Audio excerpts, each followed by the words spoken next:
راديو الأهرام يقدم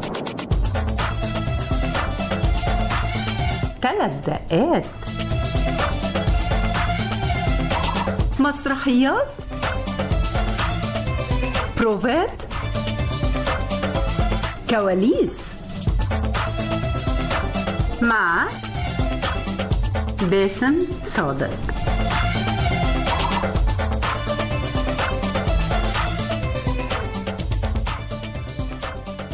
اهلا وسهلا بكم في حلقه جديده من برنامج 3 دقات على راديو الأهرام.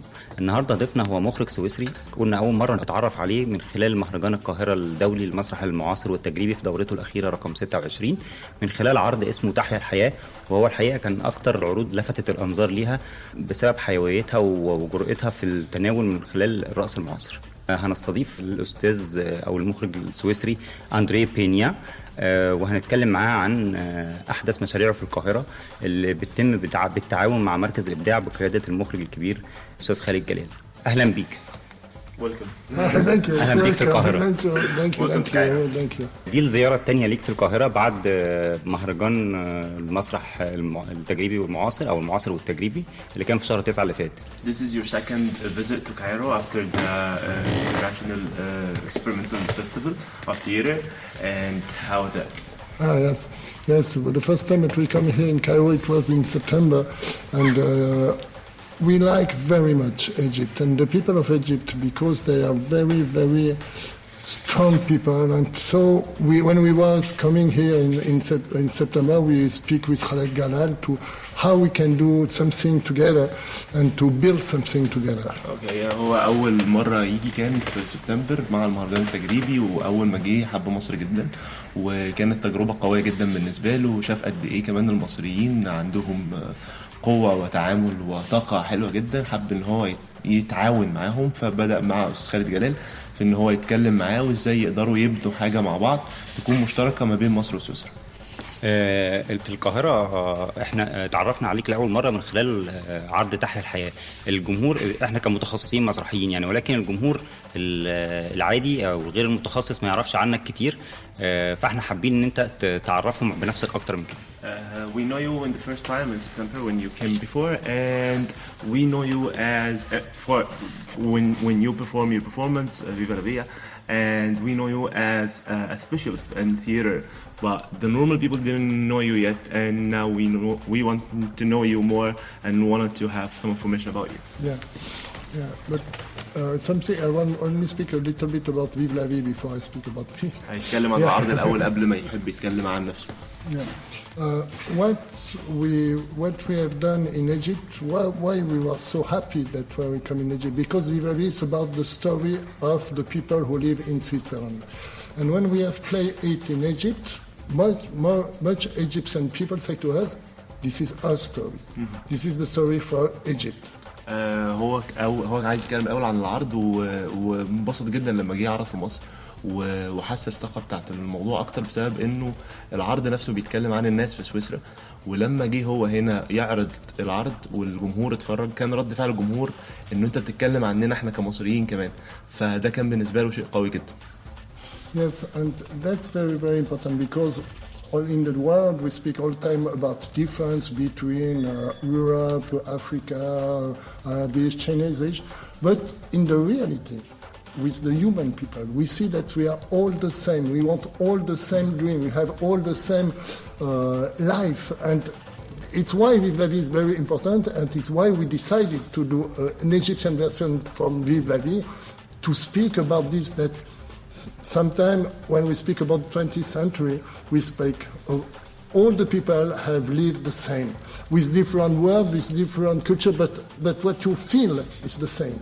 هو كان بيتكلم دلوقتي عن فكرة انه هو ده اللي خلاه لما جه هنا كان متحمس جدا تجربة العرض، لانه احنا طول الوقت بنشوف انه في اختلاف، او طول الوقت بنتكلم عن الاختلاف ما بين العرب الافارقه الصينيين، بس هو شايف انه في الاخر لغة الانسانية لغة واحدة، كل الانسانية بتتكلم لغة واحدة، وهو ده اللي خلى الناس شافت العرض بتاعه هنا في مصر كأنه عرض مصري، ينفع يبقى عرض مصري. وهو ده اللي خلاه متحمس اكتر للتجربة، ان هو يعمل العرض بالعربي تمام بنسخة تانية بمصريين، عشان في القرن العشرين من ساعة ما كل الناس بقى عندها نفس المشاكل، فهو شايف انه مبقاش فيه اختلاف، كل الإنسانية عندها نفس الحلم، كل الإنسانية عندها نفس الطاقة تجاه الأشياء، وعندها نفس التساؤلات، وعشان كده هم بيعملوا العرض ده تاني بنسخة جديدة. تمام. اوكي.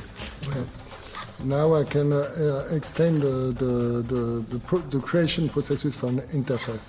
Why we do this place and what we research for an interface. We have begun to work in 1990 with Geraldine, the dancer choreographer, and Natalie, who is the teacher for the dance in those groups.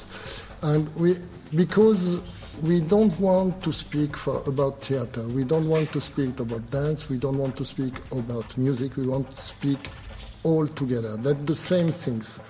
Body, language, singing is the same act. And it's what we want to search. هم من أول ما بدأوا العرض بدأ هو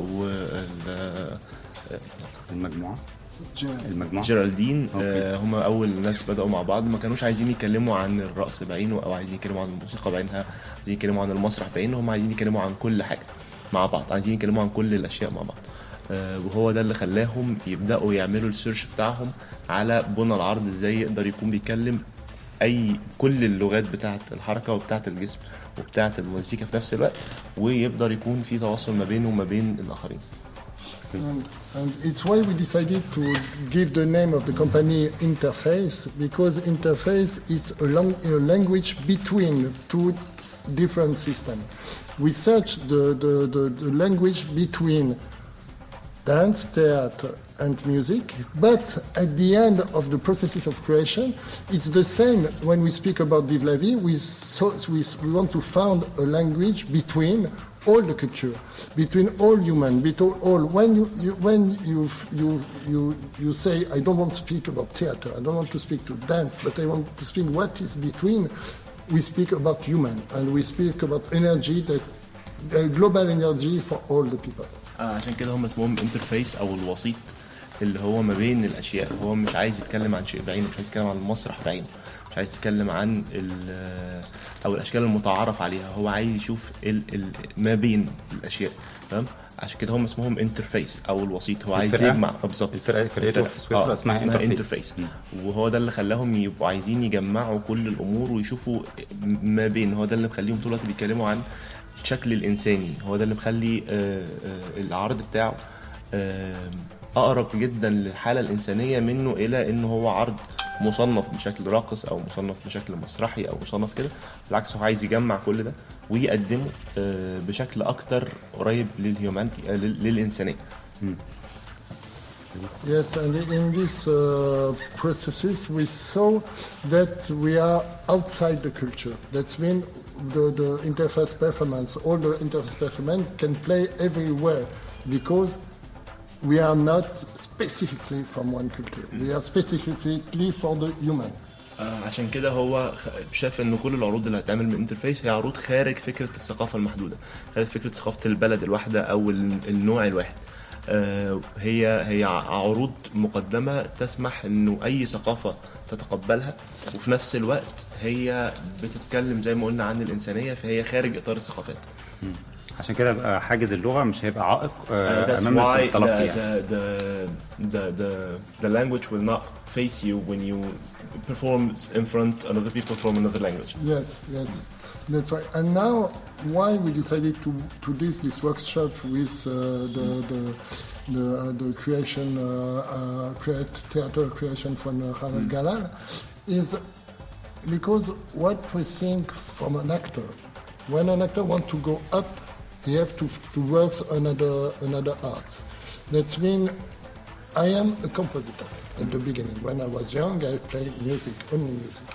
But at the time, I saw that I can go in farther if I don't go in no other. So I have do 10 years dance. To learn dance, but not to be to dance, only to understand what is between, my body and the music. What is the vibration between? And when I do it, my music will going better, so much better.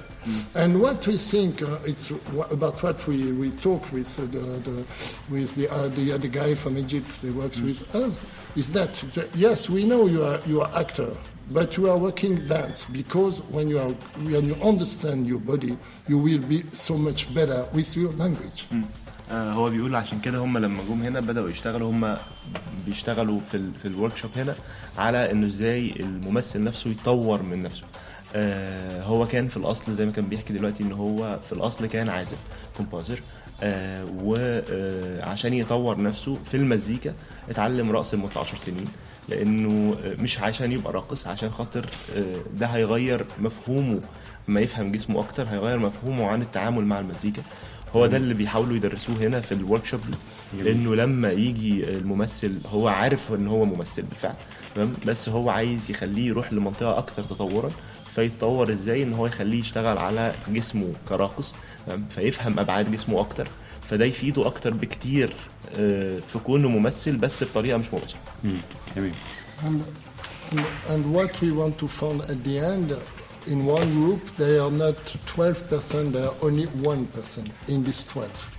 هو في الاخر مش عايز يقدم الاشخاص بعينهم، هو في الاخر هيطلعوا هم، وهو دي قوة العروض بتاعته، ان هم بيطلعوا كفرد واحد مش مجموعة، انه كل المجموعة اللي موجودة بتحس دايما ان هي فرد واحد بس. This means something very important, because when the singer sing and the dancer dance and the theater speak, the actor speak, when the actor speak, he have to know that the dancer dance, and they are the same. They are together, all time together. The actor is not alone with him. He is all time with all the people, 12 people. When some people don't do anything in the stage, they only stand up and don't do anything. In the reality, he do very much things, because he gives things about the relation between him that they stay static, and the other that they are movement, and they are all time in relation. All is all time relation, and it's what we have to find, and that's the big work from interface, is to do that. We are only one at the end. All are different, and in this difference, you found one personality. هو بيحكي عن فكرة انه فلسفة العروض بتاعتهم او فلسفة انترفيس، انه الوحدة، انه المجموعة كلها تكون واحد، انه المغني لما يغني او الراقص لما يبدأ يرقص او الممثل لما يتكلم، كل واحد بيعمل شغله بالظبط، بس في الاخر وهو بيعمل شغله هو جزء من مجموعة، والمجموعة دي واحد. فحتى لو في واحد واقف صامت تماما، هو بيعمل شغل كتير جدا، حتى في صمته ده بيعمل شغل كتير جدا، لان هو الكونتراست او هو المضاد اللي بيتحرك حواليه. ففكرة الوحدة دي هم طول الوقت اللي بيحاولوا يقدموها في انترفيس، انه يكون المجموعة بالكامل كل واحد فيهم بيعمل شغله، سواء كان بيمثل او بيغني او بيرقص، وفي نفس الوقت انت مش شايف اكتر من وحدة متكاملة، تمام، بتكمل بعضها، وبالنسبة لك هي صورة لشخص واحد. And what we speak about the performance, for me, if we are from Swiss, it's the same in the reality of the society. You need that some people have to be different, because they are all rich humanity inside, and so that the difference is something a big richesse. Comment on dit en anglais? Rich, and you have all these people, different people, and after you have to find where is the unity of all these people, and this is the works of the life for in society, and this is all in this way that we can build something, and so with this way we can build a performance like Vive la Vie, and that in this way we can build a country. So it's for us it's the same. In Switzerland we have 5 language difference, we have 20 states inside the state, something very special like Switzerland. But we are so people are different, but we are together, and with together we are a big power. And it's what we want to show when we play. It's this big energy, because we are together, and it's the energy of 8 people have to be an energy from 100 people because they are together, but they are not the same. They are not the same, but together. It's what we want to find when we work.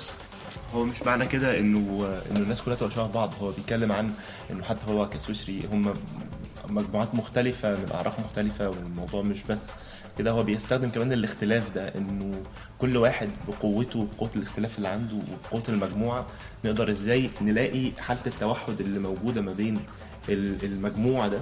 تمام. ان هم يشتغلوا حتى هم لو 20 فرد، فيطلعوا لما كلهم يتوحدوا في حركة واحدة او في حالة واحدة يقدروا يطلعوا قوة 100 بني آدم. دي الطريقة اللي بيبنوا بيها عرض. الطريقة ممكن نبني بيها كمان بلد، انه انت تستخدم كل واحد وقوته في الحتة اللي هو موجود فيها، الاختلاف اللي عنده، والاختلاف ده يكمل المجموعة لحد ما يبنوا الصورة. هو ده الطريقة اللي بيبنوا بيها العرض، انه ازاي يقدروا يكملوا من الاختلافات اللي موجودة دي شكل واحد يقدر هو يكون القوة الدافعة للعرض. او معلوماتي انه العرض تابع لفرقه، والفرقه نفسها هي فرقه ريفيه او تنتمي للريف السويسري. ازاي استطاع ان هو يعني، او ازاي يقدر عرض بينتمي للريف ان هو يخترق العالم، يخترق حدود البلد ويحصل على بناء كل تلك الجوائز اللي حصل عليها؟ You know that your interface is from the country of Sus. It's not from the town. So how for a very far place that you were from and your troop from can invent the whole world and go to everywhere and take all this prize from this small group? We come from a little city. The name is Sion. 30,000 people inside the mountain. We are very alone, but alone means two things. Mean that you can search. When you are in a big city, there is so much stimulation between you. You don't have the time to search. And why we live in this little city is to take the time to search. We don't have anything other to do. هم مدينة صغيرة جدا اسمها سيون، جوه الجبال وكده، فهم لوحدهم. فلوحده دي مدياله المساحة أكتر إن هو يدور أكتر. لو انت في مدينة كبيرة ما عندكش المساحة الكافية او ما عندكش الوقت الكافي انك تدور، فهو بيقول لك احنا عندنا كل الوقت ان احنا ندور. فده هو اللي مديهم الدافع ده، ان هم طول الوقت ما وراهمش حاجة تاني غير ان هم يقعدوا يدوروا بشكل قوي جدا على كل الافكار الجديدة. فيف لافي طرحت او تحيا الحياة طرحت فكرة انه صراع التقدم او التكنولوجيا مع علاقة الانسان بالارض. هل دي معاناة يعني ذاتية لقارة سيول؟ Viveri present the conflict between the technology and the capitalism and the humanity and how the man can deal with that. So is that the problem of maybe one of the problems in Sion, in your small town?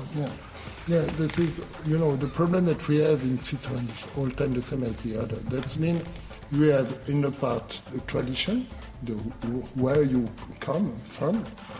We have a big tradition in our city. And the other part is that we are in the globalization. That means all come everywhere, and you have to find the way between the tradition and the life who is going on faster and faster. هم عندهم طبعا في صراع حاصل ما بين فكرة انه المدينة كل واحد عنده التقاليد بتاعته، او هناك في البلد يعني في سويسرا هم بلد ليها تقاليدها وليها عاداتها، في مقابل الجلوباليزيشن او العالميه اللي حاصله في العالم وسرعه الحياه والتفاصيل اللي بتحصل حواليهم. فالطريق ما بين الاثنين ده هو الصراع اللي حاصل طول الوقت. But the life is all time so like love. We are two poles, and the dynamic is what is going on between the two systems.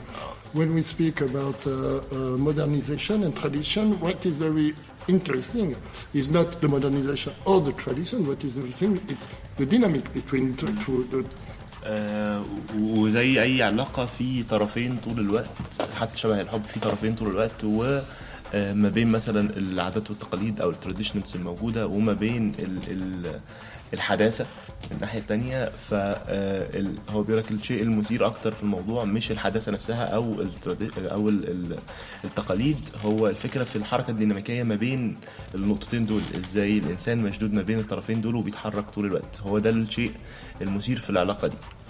But at the end, the message from Vive la Vie, for me, is very important because in the 20th century, all the war was energy war, about petrol, about uranium, about water. All the war was energy war.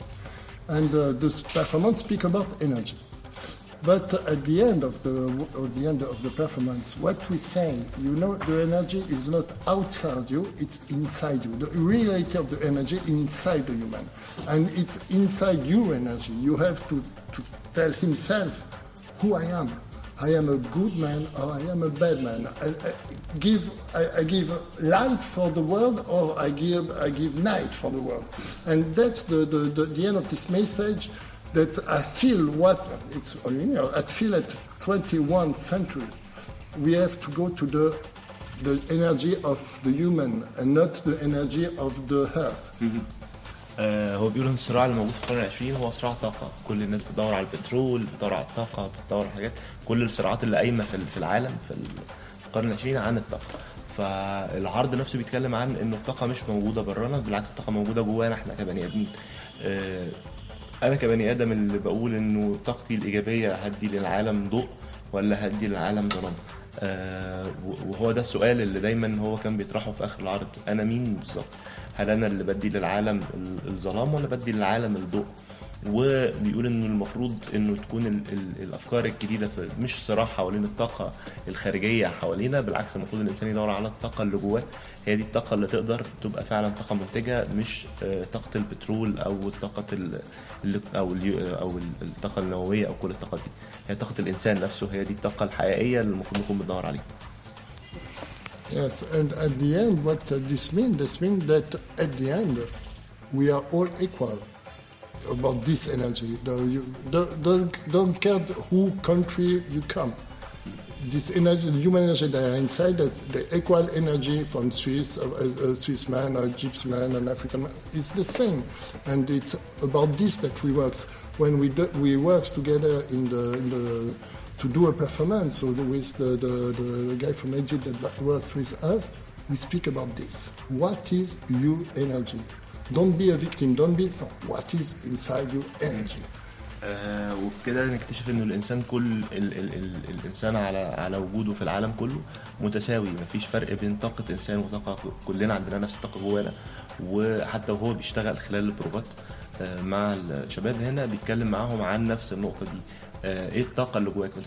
ما تحاولش تبقى ضحيه الحاجات اللي حواليك، بالعكس انت تمتلك طاقه ضخمه جدا. هي دي اللي ممكن تبقى سبيل لنجاة كل البشريه، انه كل البشريه عندها نفس الطاقه ايا كان اصلك منين او ايه المكان اللي انت موجود فيه.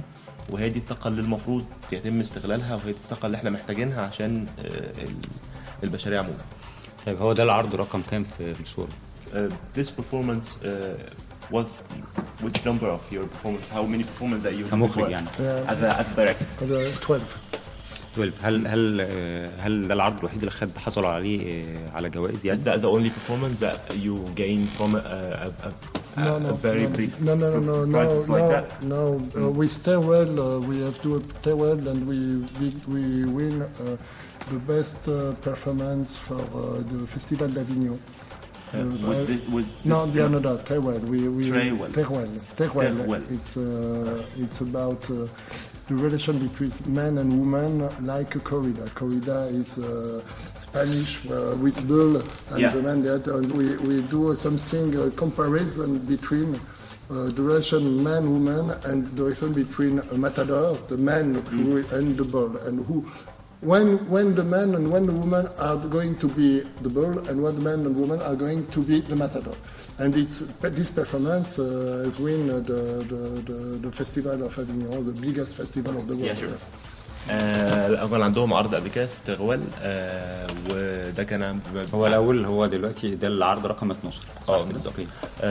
وهم كان عندهم عرض تاني اسمه تغوال، ده برضو خد جايزة أفضل عرض في أفينيون، وكان بيتكلم عن علاقة الرجل بالمرأة، ومعمول بميتافورس كده بشكل رمزي عن العلاقة ما بين مصارع التيران والثور. امتى ممكن يبقى الراجل هو في العلاقة، يعني الراجل والست في العلاقة دي كل واحد فيهم هم كل واحد فيهم بيبدل الأدوار ما بين الاثنين. امتى بيكون هو مصارع التيران وامتى هي بتكون مصارع التيران، والعلاقة ما بين الاثنين ما بين الرجل والمرأة في الصورة دي. طيب ازاي جت فكرة التعاون ما بين أندريه ومركز الإبداع والمخرج خلال؟ So how did you start the think about cooperation between you and the creative center with خلال? Yes, it's very, very, very good for us, for the experience, because we come from two different worlds about, when we speak about the watch of Switzerland, with the watch of Switzerland are beautiful, but we are the same in us, meaning that we are very, very precise. Our works is very precise, the time is important. When I do the performance, it's like a partition of music. It's all very, and we all the creators are together to work with this precision. When we are in Egypt, it's something other, because the beginning is the chaos. And that means everybody speak, it takes time to begin the works. That's very special for us, but it's all right. But after, when you can take all this chaos in one direction, the power is so big. And so it's in Switzerland you have the other things that means all is precise, and after you have to take هو بيقول انه ده كان شيء مهم جدا بالنسبه لهم ان هم يعملوا التجربه دي. هي تجربه مهمه جدا بالنسبه لهم. هم جايين من بلد الساعات السويسريه، كل حاجه دقيقه جدا في وقتها جدا بميعاد. حتى هو لما بيبني العرض بيبنيه كانه بيبني مزيكا، كل حاجه لازم يكون ليها ريتم واضح بوقت محدد جدا. على الجانب الآخر الجانب المصري الثقافة مختلفة تماما، في شكل من أشكال الفوضى، في فكرة الناس كتير بتتكلم مع بعض في نفس الوقت، بناخد وقت كبير قوي عقبال ما نبدأ الشغل. بس لما كل الطاقة دي بتتجمع، كل الفوضى دي بتتجمع في اتجاه واحد، بتطلع طاقة جبارة جدا، ودي اللي هو مستغلها في العرض بتاعه. Yeah, that's mean in Switzerland we begin with the precision, and after we have to create the energy on the work. This is the way that you have the energy, and after you have to create the precision. It's a two-way difference, but it's very, very interesting for us as for the guy that works with us, because it's very beautiful. We understood together. We understood. It's not. There are no conflict inside this difference. هو بيقول إنه هم هناك في الأول بيبدأوا في آليات العمل الأول، بيحطوا آليات العمل الأول، بعد كده بيبدأ طاقة الشغل نفسها تيجي بعد آليات العمل. هنا العكس تماما، الطاقة موجودة طول الوقت، الناس طول الوقت عندها حماس وطاقة ضخمة جدا، ومفتقدين لآليات العمل. فلما بيتحطوا على تراك آليات عمل واضحة جدا، بتبدأ تبقى طاقة كبيرة. هو بيقول إن ده التضاد ده مش عائق بالنسبة لهم، بالعكس ده هم خبرة كبيرة جدا بالنسبة لهم في ازاي هم يتعاملوا مع ثقافة مختلفة تماما بالنسبة لهم، وفي نفس الوقت ان هم هيطلعوا نفس المنتج. فده بالنسبة لهم تجربة جيدة جدا.